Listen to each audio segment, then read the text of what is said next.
बिस्मिल्लाहिर्रहमानिर्रहीम। कैसे हैं आप लोग? खैरियत से हैं? पाकिस्तान क्रिकेट में आने वाली तब्दीलियां जो इंतज़ामी तौर पर हुई कि अब कोच आ गए हैं माइक हेसन, उनके साथ आकिब जावेद भी आ गए हैं, लेकिन बहुत सारे लोग सवाल कर रहे हैं कि पाकिस्तान क्रिकेट बोर्ड के जो फ़ैसले हैं उनमें मुस्तकिल मिजाजी नहीं होती, और ये बात बिल्कुल ठीक है। मैं इस बात से बिल्कुल एग्री करता हूँ। और राशिद लतीफ़ साहब जो पाकिस्तान के साबिक़ कप्तान हैं, उन्होंने तो इसका कच्चा चट्ठा खोल दिया। मतलब उन्होंने तो सारी चीज़ें तफसील से लिख दी।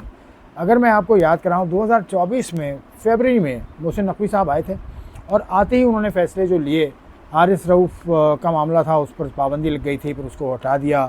फिर बाबर शाहीन अफरीदी को कप्तानी से हटा दिया, फिर बाबर आजम को कप्तान ले आए, फिर वहाब रियाज को आपने बहुत अहम ओहदे पर सीनियर मैनेजर बना के पाकिस्तान की क्रिकेट टीम के साथ अमेरिका भेजा। अमेरिका में पाकिस्तान की जो भी सुक्की हुई, अमेरिका की क्रिकेट टीम से आ रहा, वापस आने के बाद उखाड़ पछाड़ हुए, बहुत सारे लोग आए, बहुत सारे लोग गए। फिर इंग्लैंड की सीरीज़ आ जाती है, उसमें आकिब जावेद, अलीम डार, हसन चीमा, अज़हर अली, असद शफीक, इन पर मुश्तमिल एक कमेटी बन जाती है।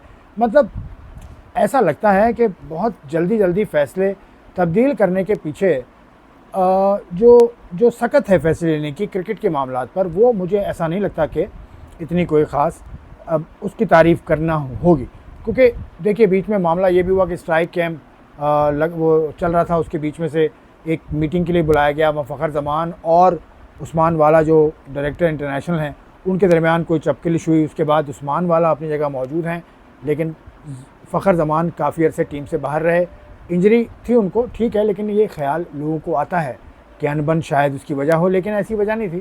फ़खर ज़मान की इंजरी थी बाकायदा उनको। फिर उसके बाद वहाब रियाज के साथ कुछ थोड़ा सा अनबन हो गई थी उस्मान वाला साहब की ट्विटर के ऊपर। फिर वो उसामा मीर वाला मामला आया। मतलब everything has been in shambles, मुझे कहना पड़ेगा ये। Everything has been in a mess. जो ख़ास तौर से जो क्रिकेटिंग मामलात हैं उनको अगर देखा जाए, कोच आपने लगाया था कुछ अरसे पहले, आपने कोचेस लगाए, गैरी कर्स्टन को कोच लाए आप, उसके बाद जेसन गिलेस्पी को कोच लाए आप।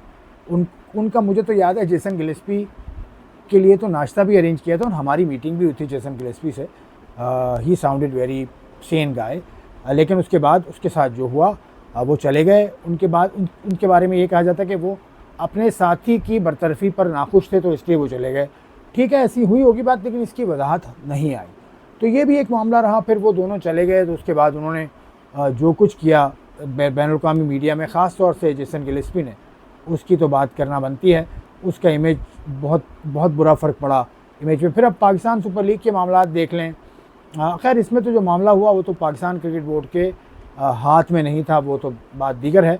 लेकिन अभी जो ताज़ा मामला हुआ, वो पाकिस्तान क्रिकेट बोर्ड ने वाइट बॉल का हेड कोच ऐलान किया। ऐलान किसने किया? मोहसिन नकवी साहब ने, जो कि चेयरमैन है।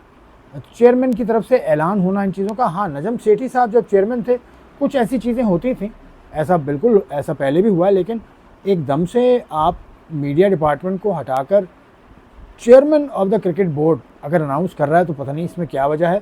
लेकिन अनाउंसमेंट भी आधी। अब सुबह मैंने पूछा कि भाई ये कितने अरसे के लिए आए हैं? ये तो बेसिक चीज़ है ना, किसी को नौकरी पर रखते हैं तो उनका आपको टेन्योर तो बताना होगा। तो फिर मुझे बताया गया 2 साल के लिए। फिर मैंने पूछा आकिब जावेद कितने साल के लिए आए हैं? उन्होंने कहा 2 साल के लिए। इतने ही साल के लिए आपके जेसन गिलेस्पी भी आए थे, और जो गैरी कर्स्टन वो भी आए थे।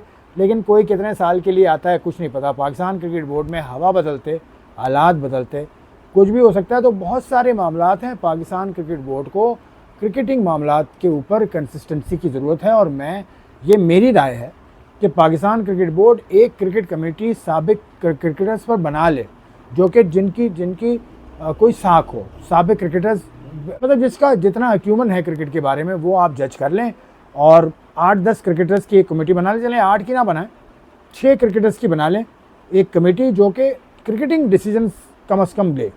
ये मामला करना पड़ेगा मुझे लगता है, क्योंकि इससे जगहसाई बहुत ज़्यादा होती है कि आप एक फ़ैसला ले लेते हैं, उसके 3 महीने के बाद दूसरा फ़ैसला ले लेते हैं। अभी देखिए, मेंटोस आपने लगाए थे, मेंटोस को आपने तनख्वाहें रखी, बहुत अच्छी बात है। लेकिन अब मेंटोस को आपने अचानक हटा दिया। अचानक हटाने से आपको नुकसान ये हुआ कि उनकी आपको इजाफी तनख्वाह 3-4 माह की देनी होगी, तो वो भी एक बहुत बड़ा बोझ है पाकिस्तान क्रिकेट बोर्ड पर। शोएब मलिक को नहीं दी जाएगी, क्योंकि वो पहले रिज़ाइन कर चुके थे। हालांकि उनको रेजिग्नेशन का जवाब नहीं मिला है। जो मलिक से मेरी कल बात हुई है, उसने बताया कि रेजिग्नेशन का जवाब मुझे नहीं दिया, लेकिन खैर चलें ठीक है, पैसे बचाइए जनाब, पैसे के साथ साथ तवानाइयाँ भी बचाइए। तवानाइयाँ कैसे बचेंगी? एक डायरेक्शन अपनी सीधी कर लें। डायरेक्शन कैसे सीधी होगी कि ट्रेन का जो इंजन है उसको मुनासिब कर लें। इंजन कैसे ठीक होगा कि जो इंजन आपने इस्तेमाल करना है क्रिकेटिंग मामलात पे इंजन कोई और हो, इंतज़ामी मामलात पे इंजन कोई और हो, यानी expert, horses for courses, man for the right job, मतलब man for that particular job आपको लाना पड़ेगा, तभी मामला ठीक होंगे, वरना इस तरह के मामला तो चलते रहेंगे।